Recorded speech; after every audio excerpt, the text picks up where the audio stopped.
The Indianapolis Colts are off to an impressive 3-1 start on the 2025 NFL season. Daniel Jones is playing like a potential MVP, and this team has been surprising everybody. So in today's video, I want to talk about the Indianapolis Colts and why I think this team is legitimately a playoff threat. Subscribe and like the video if you do go on to enjoy. Let's hop into it. So my objective with this video is to talk about this Colts team and what we've seen so far this season, as well as talk about what's going to happen in the future. Let's get this out of the way. The offense is absolutely balling right now. They're averaging 30.8 points per game, 397.3 yards per game, and 3 touchdowns per game. They're 14th in third down conversion rate, 7th in fourth down conversion rate. The only negative is they are 25th in red zone scoring percentage, so they have to clean that up. Daniel Jones so far this year has been unbelievably impressive. When you go back and watch his New York Giants film, it's almost night and day the difference that we have seen from him since now he's been on this Colts team. I don't want to say he's been perfect, nor do I want to say that he's the best quarterback in the NFL, but he is legitimately a big reason as to why this team is playing great football. On the year, a little over 1,000 yards, 4 touchdowns, 2 interceptions, both of those coming against the Rams. He also has an additional 3 rushing touchdowns on top of the 4 passing touchdowns.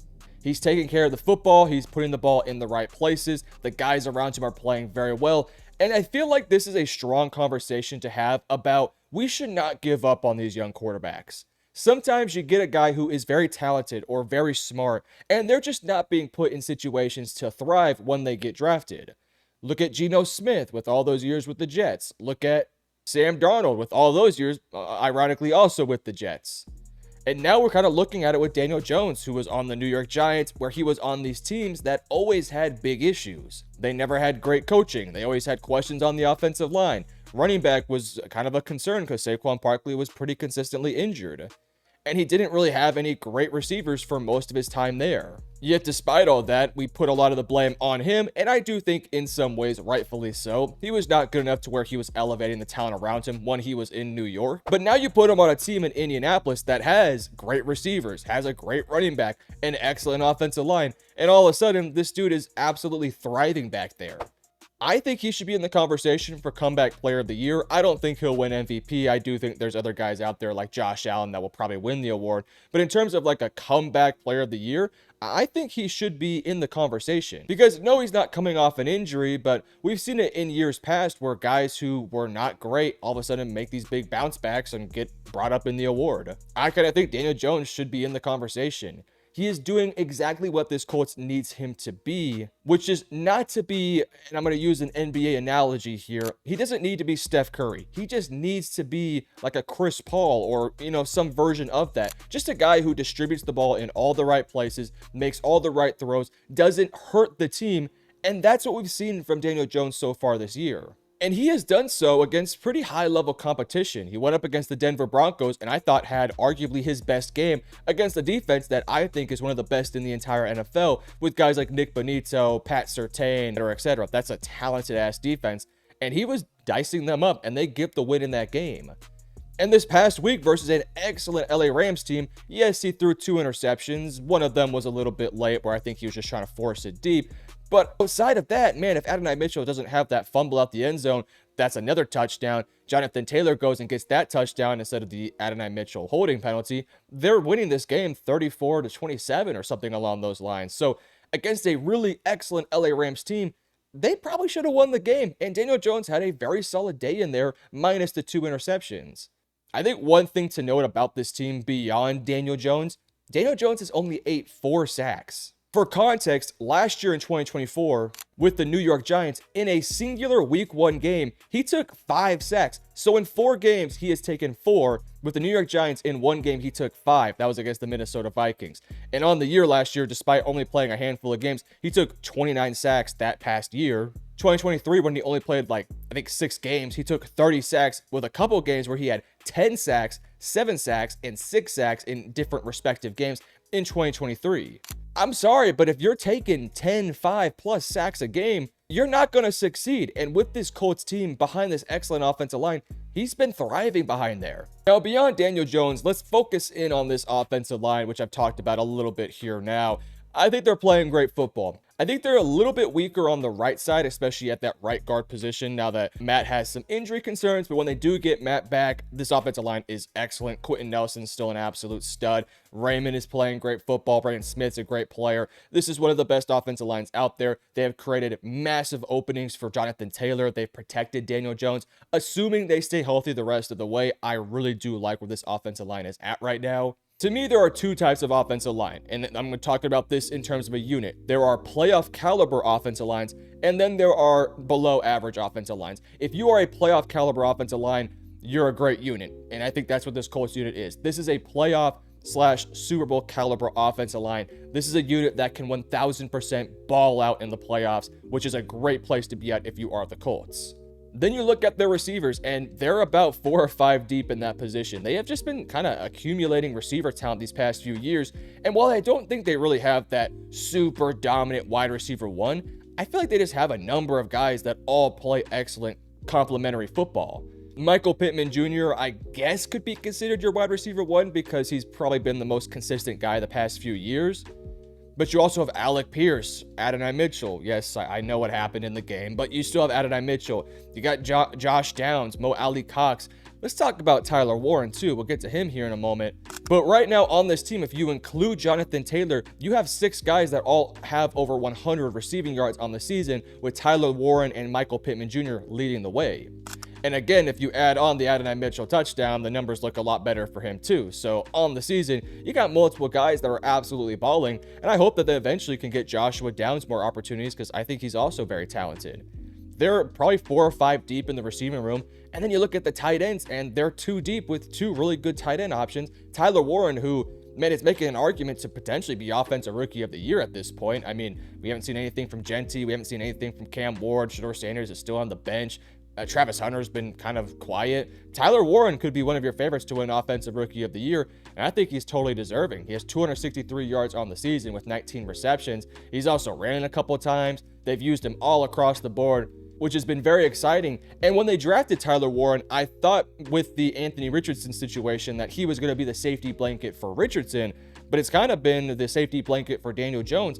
And even beyond being a quote-unquote safety blanket, he's also just been a big-time playmaker for them, making massive plays, a long of 41 yards. He has a touchdown running the football. He's just a total complete weapon for this team, making multiple big plays, doing the little things, blocking well. He's a complete tight end. He's one of the best out there in the league, and that pick is looking absolutely beautiful right now.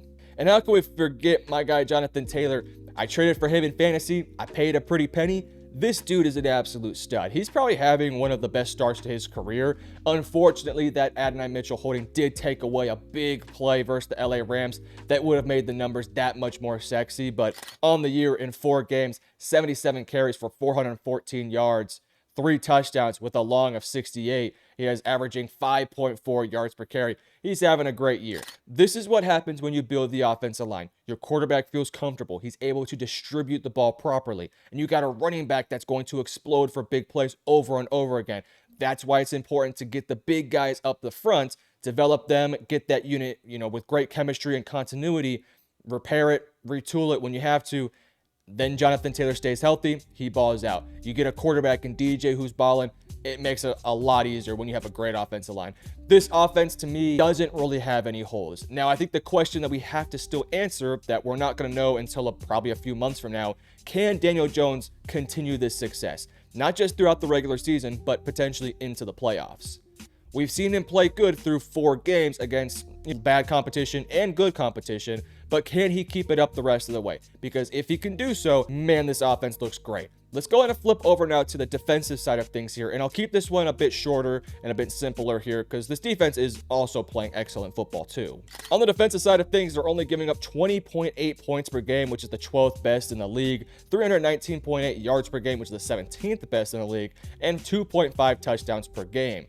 Now, they are struggling in the red zone. They have the worst red zone defense. And on third down, they have the 21st worst third down defense too. So things to improve here, but they're really good against the run. They're good enough against the pass, but we'll talk about what they need to work on moving forward. Let's start off with the defensive line. They're playing pretty solid football right now. I want to see a bit more productivity in terms of sacks, especially from guys like Laiatu Latu and Kwity Paye. I think Latu only has like one, maybe 1.5 sacks so far this year. Want to see him pick that up. But they got a number of guys here that are just really good. They're excellent against the run, and they can 100% get after the quarterback. Again, Latu, their guy from last year, he's developing quite nicely. Kwity Paye, still a really good player. Grover Stewart, Buckner up the middle. They're solid pieces for sure. Again, I wish that one of these guys could really develop to become that every single down reliable pass rusher. I do think that is one thing that makes defenses that are playoff caliber is when you have that singular guy who on a 3rd and 10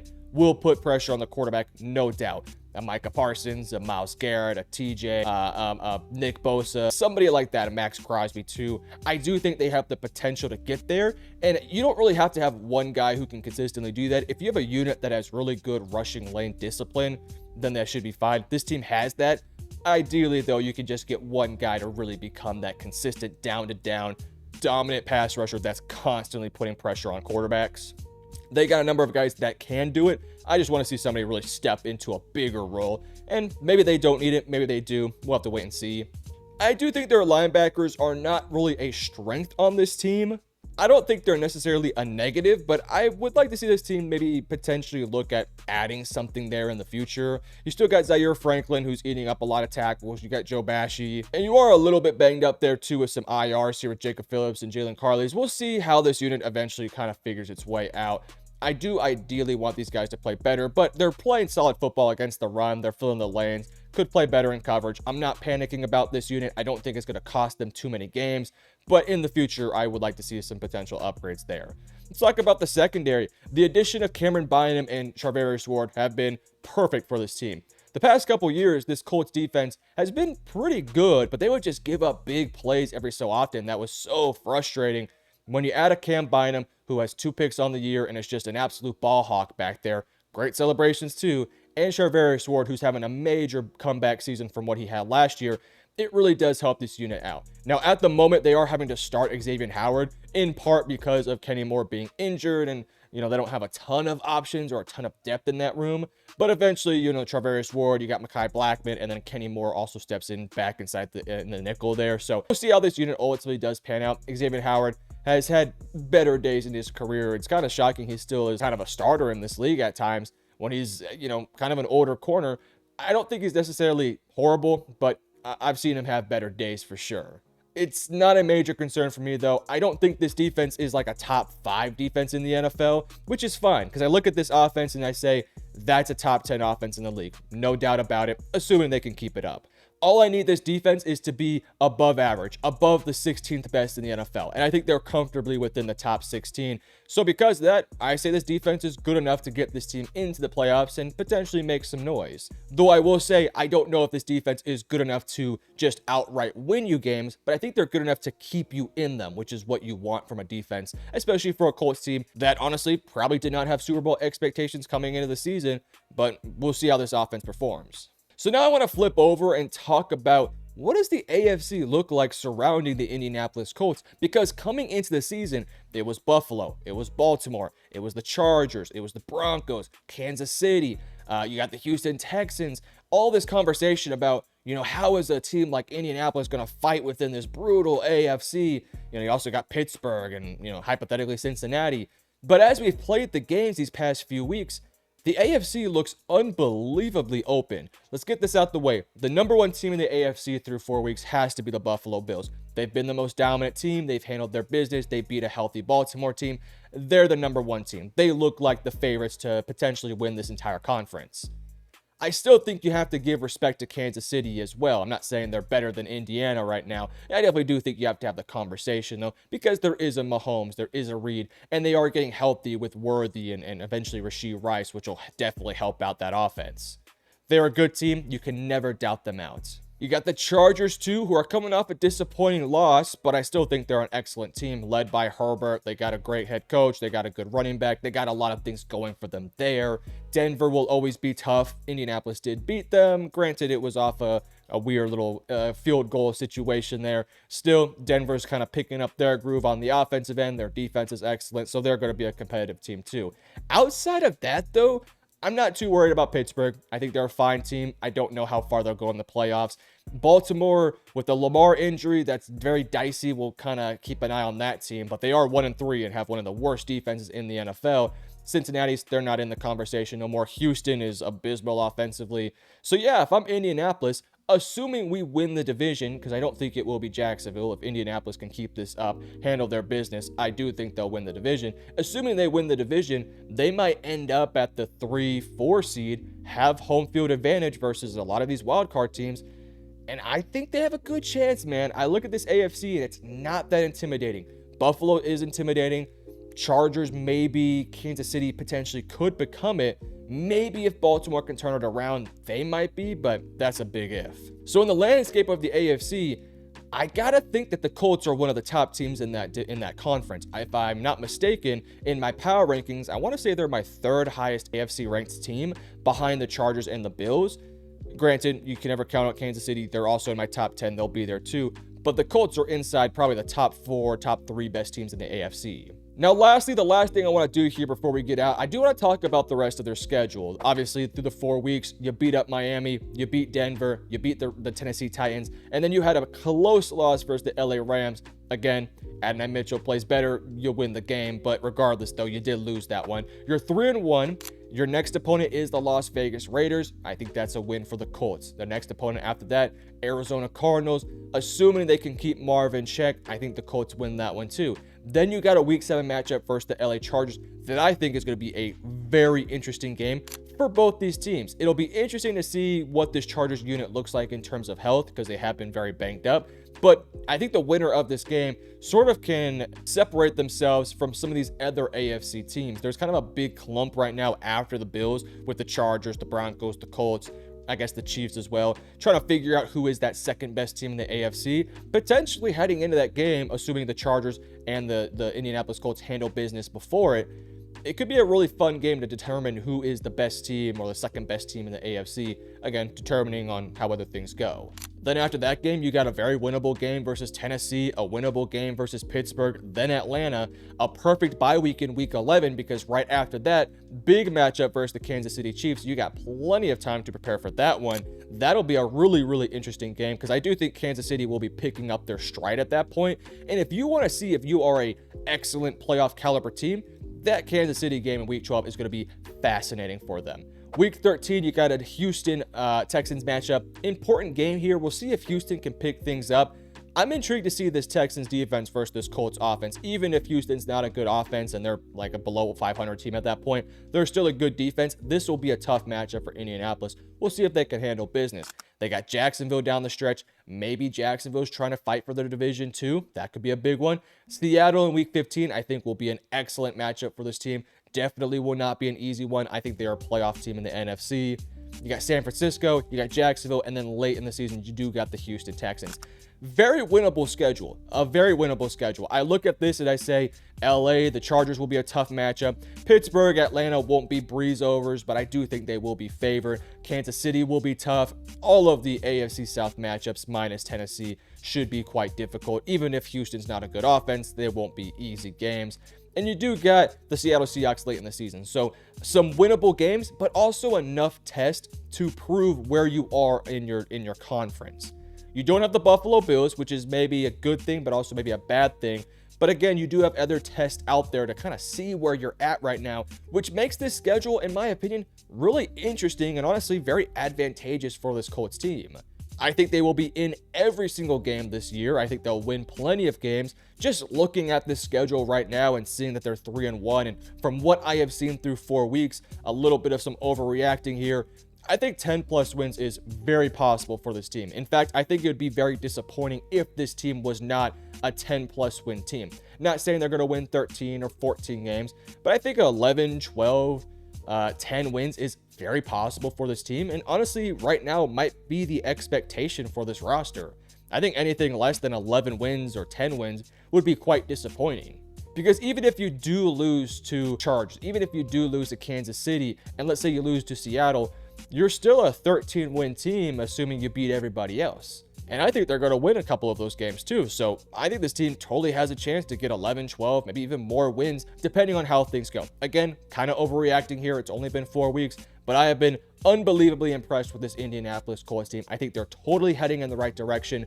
I did not expect them to win the AFC South. I had the Texans winning. I wish I could go back in time and push the power button on this Colts team, but I was not a big believer in Daniel Jones. If you watched my channel before, and if you've seen my other Colts content, you would know I was an Anthony Richardson truther. Boy, was I wrong. Daniel Jones is 100% the better quarterback for this specific team. I still think Richardson's very talented. He's just not the right guy for this team, unfortunately. But Daniel Jones, hey, Indiana Jones is absolutely balling right now. But you guys let me know in the comment section below, how many games will this Colts team win this season?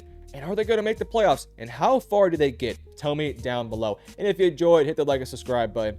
Love you guys. Peace.